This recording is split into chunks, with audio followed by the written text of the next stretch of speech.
नमस्कार, आप देख रहे हैं सिटी सेंटर शो। मुंबई से मैं हूं पूजा भारद्वाज। शो की शुरुआत कर रहे हैं इसी राज्य यानी कि महाराष्ट्र की खबर से, जहां 24 घंटों में 515 मौतें हुई हैं। यानी कि देश भर की जो मौतें हैं पिछले 24 घंटे में, उसकी 40% जो मौतें हैं इसी राज्य में हुई हैं। अलग अलग हिस्से से कई भयानक तस्वीरें सामने आई हैं। लोगों को एम्बुलेंस नसीब नहीं, अस्पताल में जगह नहीं, ऑक्सीजन की कमी है, और जब मौत हो जाती है तो शवों के साथ किस तरह से अमानवीय व्यवहार हो रहा है राज्य के अलग अलग हिस्सों में, इस पर यह रिपोर्ट देखिए।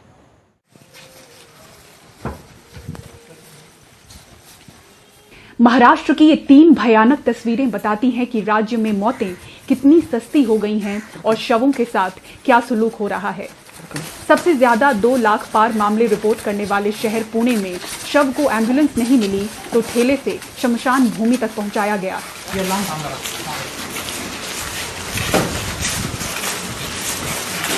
अहमदनगर में सामूहिक दाह संस्कार जारी है तो इसी जिले की ये झकझोरने वाली तस्वीर शिवसेना नगर सेवक बाला साहेब बोराटे ने अपने मोबाइल में कैद की हैं। एक के ऊपर एक 12 शवों को अमानवीय तरीके से रखा गया। आरोप है कि शवों के दाह संस्कार के लिए 2-2 दिन का लंबा इंतजार करना पड़ रहा है। एक ही शव वाहिका में 12 डेड बॉडीज कोविड से एक्सपायर हो गए बॉडीज लेके जा रहे थे। उसमें 4 महिलाएं और 8 पुरुष थे।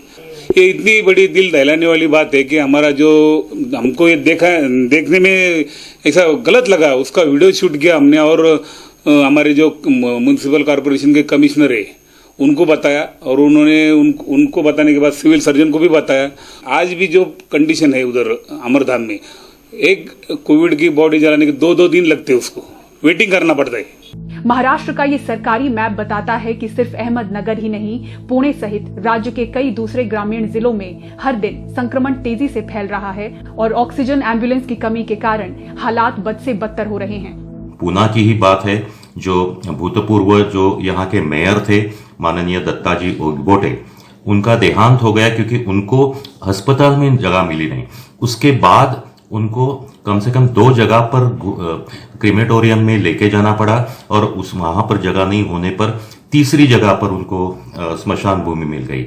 ये महाराष्ट्र के कई इलाकों में ऐसे हो रहा है कि जो भी पेशेंट्स है, जो भी सीरियस है, उनको अस्पताल में जगह नहीं मिल रही है, अस्पताल में जाने के लिए एम्बुलेंसेस नहीं मिल रही है, अस्पताल में जाने के बाद उनको ऑक्सीजन नहीं मिल रहा है। इसलिए आंकड़े बढ़ रहे हैं मरने वालों के, और मरने के बाद भी उनको जो अस्पताल से स्मशान भूमि को जाना जो जरूरी रहता है, वो जिस एम्बुलेंस में लेके जा रहे हैं, वो एम्बुलेंस भी उनको मरने के बाद भी टाइम पर मिल नहीं रही है, वो भी बहुत कम मात्रा में है। वैसे मुंबई शहर में भी परेशान करने वाली तस्वीरें दिखने लगी हैं। आरोप है कि सरकार द्वारा तैयार किए गए दहिसर जंबो फैसिलिटी में बेड की किल्लत के कारण बाहर ही कोविड मरीज को 2 घंटों के इंतजार के बाद रास्ते पर गाड़ी में बिठाकर ऑक्सीजन दिया गया। शहर में आईसीयू बेड की किल्लत ये तस्वीर बयां करती है। मुंबई से पूजा भारद्वाज की रिपोर्ट, एनडीटीवी इंडिया के लिए। और मुंबई में मशहूर अभिनेता अमिताभ बच्चन के घर के बाहर सुरक्षा बढ़ा दी गई है। जया बच्चन के बयान के बाद सोशल मीडिया पर उन्हें काफी ट्रोल किया गया था, जिसके बाद एहतियातन जुहू के जलसा बंगले पर सुरक्षा बढ़ाई गई। इस मामले में जया बच्चन ने बीजेपी सांसद रवि किशन पर निशाना साधते हुए कहा था कि फिल्म इंडस्ट्री को बदनाम किया जा रहा है और जिस थाली में लोग खाते हैं उसी में छेद करते हैं। साथ ही उन्होंने कहा था कि कुछ लोगों की वजह से आप पूरी इंडस्ट्री की छवि खराब नहीं कर सकते। इसका जवाब देते हुए अभिनेता और सांसद रवि किशन ने कहा था कि उन्होंने बंद पड़ी भोजपुरी फिल्म इंडस्ट्री को जिंदा कर खुद ही अपनी थाली बनाई थी। और इस पूरे विवाद पर बॉलीवुड अभिनेत्री उर्मिला मातोंडकर ने एनडीटीवी से बात की है। उर्मिला ने कहा कि वो जया बच्चन के बयान का समर्थन करती हैं, साथ ही माना कि बॉलीवुड को बदनाम किया जा रहा है। उन्होंने कहा कि गरीबी और बेरोजगारी से ध्यान भटकाने के लिए बॉलीवुड को नशे से जोड़ा जा रहा है। हाथ जोड़ के मैं एक और भी याद दिलाना चाहती हूँ लोगों को कि हमारे देश के माननीय पंत प्रधान जो है हमारे श्री नरेंद्र मोदी जी, इन्होंने अभी कुछ महीनों पहले पिछले बरस इसी नशेड़ी इंडस्ट्री को बुलाया था न्योता देकर, और उसमें से कई दिग्गज नाम माननीय मोदी जी को मिले थे और मोदी जी ने उनसे एक तरह का साथ चाहा था महात्मा गांधी जी के ख्यालों को, विचारों तक, सोसाइटी तक, लोगों तक पहुंचाने में। मुझे लगता है मोदी जी जो अपने आप में इतना बड़ा नाम है भारतीय संस्कृति को, विचारों को आज विश्व भर में लेकर जाने के, मुझे नहीं लगता वो ऐसे नशीली इंडस्ट्री का सहारा या साथ देना पसंद कभी भी कतई करते। और तो मुझे ऐसे लगता है अपने आप में ये जो बयान है बहुत ही बेतुका सा और बेसलेस जिसको कहते हैं, ऐसा लगता है। और उर्मिला ने कंगना के तीखे बयानों पर भी अपनी प्रतिक्रिया दी। उर्मिला ने कहा कि कंगना को बॉलीवुड से ही पहचान मिली और वो बॉलीवुड को ही बदनाम कर रही हैं।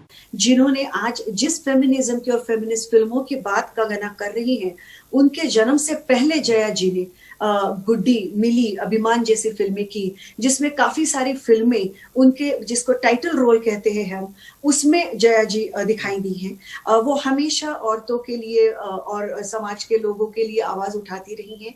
और आज भी उन्होंने अगर इस इंडस्ट्री का एक हिस्सा होते हुए अगर अपने आप को अपमानित महसूस किया है और उसके ऊपर अगर उन्होंने आवाज उठाया है तो बहुत सही बात की है। लेकिन मैं हाथ जोड़कर एक सवाल पूछना चाहती हूँ कंगना जी से कि क्या उन्होंने किसी भी तरह की व्यक्तिगत टिप्पणी कंगना के ऊपर की है? किसी भी तरह का व्यक्तिगत कोई भी आरोप या गंदी चीज उनके ऊपर की है? जो कंगना ने लगातार उनके ऊपर भी, उनको भी नहीं छोड़ा है। मुझे लगता है हमारी जो भारतीय संस्कृति और सभ्यता है उसमें हमें इस तरह से बड़ा नहीं किया जाता कि ये बताकर कि आपके इंडस्ट्री के जो सीनियर लोग हैं उन्हें आप इस तरह नीचे घसीटो, कीचड़ में लाओ, आप उनके बेटे बेटियों के ऊपर इस तरह के ट्वीट करो कि आपका बेटा अगर हैंग करता हुआ नजर आए। और भाई आपको बताते हैं सुशांत सिंह राजपूत मौत मामले से जुड़े ड्रग्स मामले की जांच कर रही एनसीबी की पड़ताल में आज क्या कुछ हुआ। सुशांत की पूर्व मैनेजर श्रुति मोदी को पूछताछ के लिए बुलाया गया था, लेकिन एसआईटी के एक सदस्य के कोरोना पॉजिटिव आने के चलते पूछताछ को बीच में ही रोका गया। एनसीबी ने इस मामले में टैलेंट मैनेजर जया शाह को भी समन भेजा। ईडी ने रिया चक्रवर्ती के फोन से जो ड्रग्स से जुड़े व्हाट्सएप चैट रिट्रीव किए थे उनमें जया शाह और रिया के बीच एक बातचीत है जिसमें श्रुति मोदी का भी जिक्र है। वहीं सुशांत केस की जांच कर रही सीबीआई की टीम दिल्ली वापस आ गई है। दरअसल सीबीआई की जांच आखिरी स्टेज में है और बताया जा रहा है कि एम्स के डॉक्टरों की बोर्ड की बैठक में सीबीआई की टीम भी हिस्सा लेगी।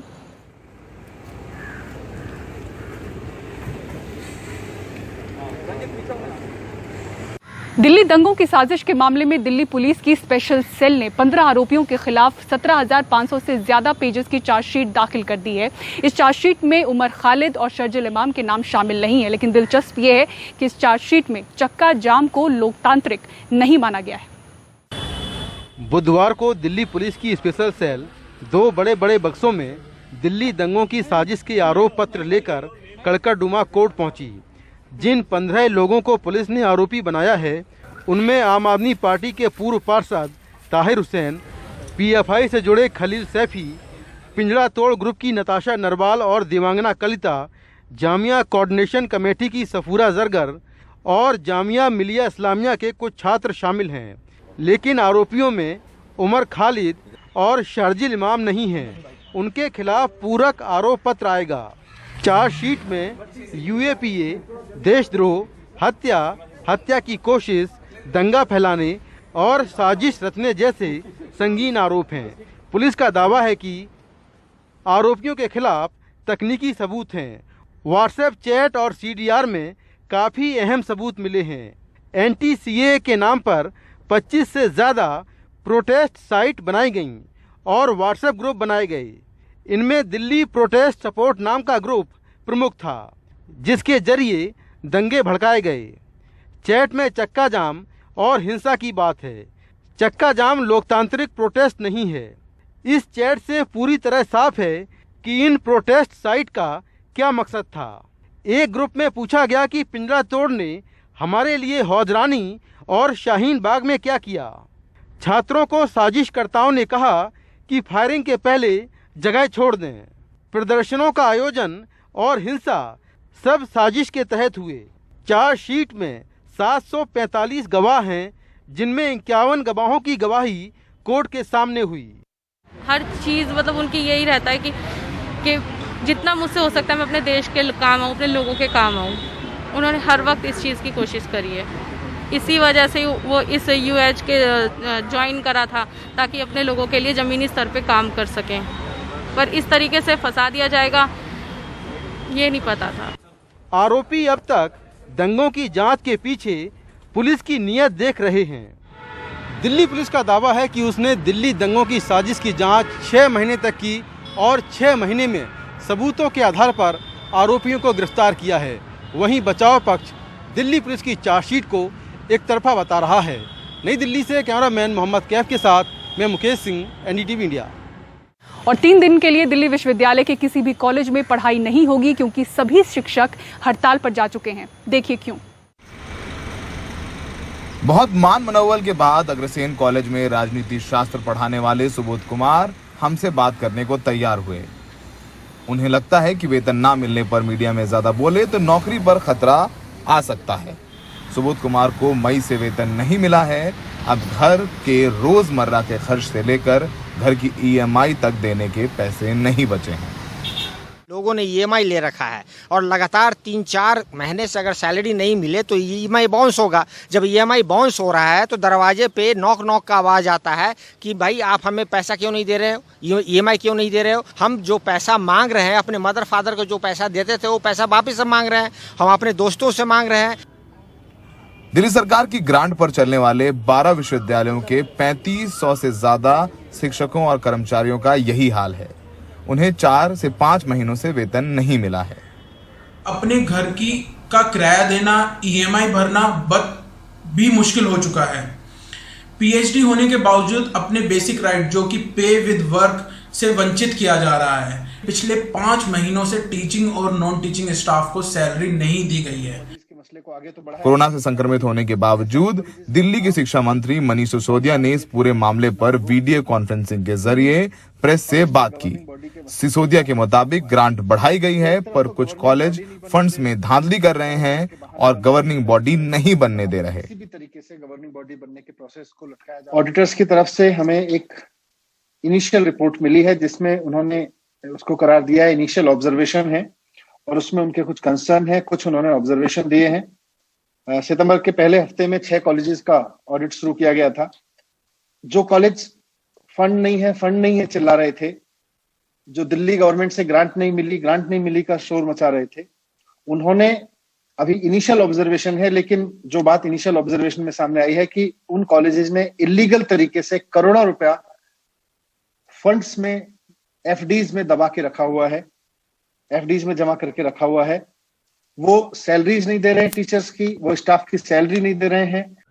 दिल्ली शिक्षक संघ का कहना है कि दिल्ली सरकार और कॉलेज प्रशासन के बीच खींचतान में शिक्षक बलि का बकरा बन रहे हैं। अब जब मामला मान लीजिए उलझ गया है तो उसको सुलझाने की बजाय और राजनीतिक ढंग से उस पर सोच किया जा रहा है और दिल्ली सरकार भी ये गलत कर रही है कि जीबी के साथ फंडिंग को जोड़ रही है। गवर्निंग बॉडी का फॉर्मेशन जो है तो इस कह रहे हैं गवर्निंग बॉडी बनती है लेकिन शिक्षक तो पढ़ा ही रहे हैं, बच्चे तो पढ़ ही रहे हैं, तो फंड नहीं रोकना नहीं। इसमें मान लीजिए दिल्ली विश्वविद्यालय का प्रशासन जो कि राजनीतिक प्रेरित होकर के काम कर रहा है तो उसमें हमारे शिक्षकों का क्या काम है। इन 12 कॉलेजों में महाराजा अग्रसेन, शहीद राजगुरु, अंबेडकर कॉलेज जैसे नामी कॉलेज भी शामिल हैं। दिल्ली विश्वविद्यालय के इन कॉलेजेस में पढ़ने आते हैं और सोचिए जो 99% लाने वाले बच्चे को पढ़ाता है उसे ही 5 महीने से सैलरी नहीं मिली, तो इससे बड़ी विडंबना क्या हो सकती है। इसीलिए शिक्षक हड़ताल कर रहे हैं और कह रहे हैं कि जो अधिकारियों के बीच का टसल है, सरकार के बीच का टसल है, उसमें इन शिक्षकों को ना पीसा जाए क्योंकि ये शिक्षक भविष्य बनाते हैं। राजनीतिक मसले तो हल होते रहेंगे। नई दिल्ली में Saurabh Shukla, NDTV India. Covid protocol का पालन कर गहने लूटने वाले लुटेरे कब, कहां और कैसे पकड़े गए, पूरी खबर ब्रेक के बाद। देखते रहिए सिटी सेंटर शो। जरा लाइंस को बताइएगा, यहाँ पर एफएसएल की टीम को भेज देंगे, फॉरेंसिक टीम को भेज देंगे। ये गंदे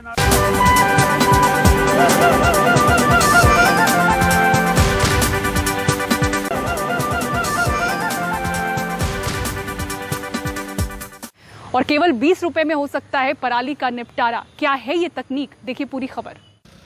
ये एक खास तरह का स्प्रे है जिससे किसान पराली की समस्या से निजात पा सकते हैं। ये दावा है भारतीय कृषि अनुसंधान संस्थान का। संस्थान ने पूसा डीकम्पोजर के नाम से ये कैप्सूल तैयार किए हैं। 5 लीटर पानी में 100 ग्राम गुड़ उबालना है और ठंडा होने के बाद घोल में 50 ग्राम बेसन मिलाकर कैप्सूल घोलना है। इसके बाद घोल को 10 दिन तक एक अंधेरे कमरे में रखना होगा। इसके बाद ये घोल छिड़काव के लिए तैयार हो जाएगा। केवल 20 रुपए कीमत वाले 4 कैप्सूल असल में फफूंद से बने हैं और इनसे 2.5 एकड़ खेत में छिड़काव हो सकता है। इस तरह से ये घोल बनाकर और कुछ इस तरह से जो पराली होगी खेतों में उस पर इस तरह से आप जो है स्प्रे कर दें। स्प्रे कर देंगे। स्प्रे करने के बाद किसान इसकी खेत की जुताई कर देंगे। हाँ। तो वो काफ़ी मात्रा में उसकी पराली खेत में मिल जाएगी और उसका डिकम्पोजिशन स्टार्ट हो जाएगा। अच्छा। तो वो गलने लगेगा। उसके बाद किसान जनरली वैसे भी पलेवा करते हैं। हाँ। पलेवा करने के बाद उनको जब जुताई करने की कंडीशन आती है तो 12-15 दिन लग जाते हैं। अच्छा। तब तक वो पराली ज़्यादातर गल चुकी होगी और उससे उनको गेहूं की बुआई करने में कोई परेशानी नहीं आई। संस्थान को यूपी सरकार से 25,000 हेक्टेयर में इस तकनीक का डेमो दिखाने का ऑर्डर भी मिला है। पराली का निपटारा एक बड़ी समस्या रहा है। अमूमन किसान इसे जलाते रहे हैं, जिसका असर दिल्ली सहित उत्तर भारत के पर्यावरण पर पड़ता है। हम चाहते हैं कि अगर ये मॉडल डेवलप होता है सक्सेस, तो हरियाणा, पंजाब, यूपी में भी ये लागू हो, जिससे कि सरकारें पराली की समस्या का निदान कर सकें, किसानों को भी दिक्कत ना हो और दिल्ली वालों के सांस को भी दिक्कत ना हो। केवल 20 रुपए में 4 कैप्सूल की मदद से 2.5 एकड़ की पराली को खाद में बदल देने का ये तरीका भारतीय कृषि अनुसंधान संस्थान का बहुत अच्छा है। लेकिन एक बहुत अहम बात यह है कि हर किसान के पास छिड़काव का अपना इंतजाम नहीं होता, उसके लिए उसको पैसे खर्च करने पड़ते हैं। तो जब सरकारें अपनी नीति बनाएं या कोई योजना बनाएं तो इस खर्च का भी जरूर ध्यान रखें। दिल्ली से मैं शरद शर्मा, एनडीटीवी इंडिया। छत्तीसगढ़ में फूड प्रोसेसिंग क्षेत्र में एक बड़ा काम हो रहा है। गोयल समूह ने रायपुर में फूड प्रोसेसिंग प्लांट की शुरुआत की है, जिसमें ऊंचे क्वालिटी का 100% शुद्ध फ्रोजन फूड मिल सकेगा। रायपुर में तैयार ये छत्तीसगढ़ का पहला फूड प्रोसेसिंग प्लांट देश में अपनी तरह का अनूठा है। यहाँ जो खाद्य उत्पाद तैयार होंगे वो पूरी तरह शाकाहारी होंगे। इनमें कोई कृत्रिम फ्लेवर या प्रिजर्वेटिव नहीं मिलाया जाएगा। विदेशों से तकनीक और मशीनें लेकर एक पूरा आधुनिक प्लांट तैयार किया गया है। इसकी टेक्नोलॉजी जो हमने लगाई है कई देशों से इंपोर्ट की है मशीनरी, जैसे कि स्वीडन है, यूके है, जापान है, उसके अलावा ये है आपका अमेरिका है। ये और इसके अंदर जो तकनीकियाँ लगी हुई हैं वो आज की डेट में सबसे एडवांस्ड हैं। फ्रोज़न फूड के बारे में अगर समझा जाए या बताया जाए तो उसमें ये है कि ये फूड 0 केमिकल बेस्ड फूड होता है। कंपनी ने मुंबई, पुणे, हैदराबाद, बेंगलुरु और विशाखापत्तनम में अपना प्रोडक्ट भी लॉन्च किया है। आने वाले दिनों में दिल्ली, गुड़गांव, फरीदाबाद, चेन्नई को जोड़ने का लक्ष्य है। विदेशों के बाजारों पर भी कंपनी की नज़र है। इसकी खासियत ये है, सबसे पहले ये एक फुल्ली ऑटोमेटिक प्लांट है। कैपेसिटी वाइज ये इंडिया के नंबर 5th पोजीशन पे चल रहा है आज की डेट पे। हम 6000 टन साल का प्रोडक्शन करेंगे इसमें। टोटली ऑटोमेटेड होने के कारण इसमें कोई भी आदमी का स्पर्श या इंटरवेंशन शुरुआत से लेकर आखिरी तक नहीं होता। तो जो प्रोडक्ट बनता है हमारा बिल्कुल हाइजीनिक एंड टेस्ट को ध्यान में रख के बनता है। लगभग 6000 टन सालाना क्षमता वाले इस प्लांट से 500 लोगों को रोजगार मिल रहा है। इस कोरोना काल में ये अवसर लोगों के लिए बड़ी राहत बनकर आया है। बहुत फायदा है सर, क्योंकि हम लोग फिलहाल तो काम भी नहीं था घर में, बहुत मतलब बेरोजगारी की वजह से मतलब खाने के लिए भी नहीं था। तो हमारा ये कंपनी जो है ना हम लोग को मदद करके मतलब घर से पास बना के गाड़ी भेजा था लेने के लिए। तो आके हम लोग को एक काम दिया है कि हम लोग ही काम करते हैं तो घर चलता है। इस हिसाब से हम लोग को ये बहुत बड़ी मतलब मुसीबत के टाइम में सुझाव मिला है काम करने के लिए। और हम लोगों को पैसा का ज़रूरत था ना, घर पे बैठ के क्या खाएंगे, कोरोना का टाइम में घर पे काम नहीं, कुछ नहीं। प्लांट में 70% उपयोग होने वाला कच्चा माल छत्तीसगढ़ से लिया जा रहा है। छत्तीसगढ़ में फूड प्रोसेसिंग ऑटोमेटिक प्लांट डाला गया है। इस प्लांट की खासियत है कि प्लांट के अंदर खाना बनाने से लेकर पैकिंग तक की व्यवस्था की गई है। दावा किया गया है कि 100% शुद्ध शाकाहारी भोजन मिलेगा। इस कंपनी में करीबन 500 लोगों को रोजगार मिलेगा और साथ ही छत्तीसगढ़ में जो कच्चा माल है 70% इस प्लांट में उपयोग होगा। रायपुर से सोमेश पटेल, एनडीटीवी इंडिया के लिए। 11 सितंबर को अलीगढ़ में जो 3 लुटेरे मास्क लगाकर सैनिटाइजर का इस्तेमाल कर गहने लूटने आए थे, उसे पुलिस ने पकड़ लिया है। नोएडा में जीआईपी मॉल के पीछे सेक्टर 39 में पुलिस और लुटेरों के बीच मुठभेड़ हुई। 3 बदमाशों को गोली लगी। मौके से पुलिस ने 3 तमंचों के साथ सोने और चांदी के गहने भी बरामद किए हैं। और इसी के साथ सिटी सेंटर शो में मुझे दीजिए इजाजत, लेकिन खबरों के लिए देखते रहें एनडीटीवी इंडिया। नमस्कार।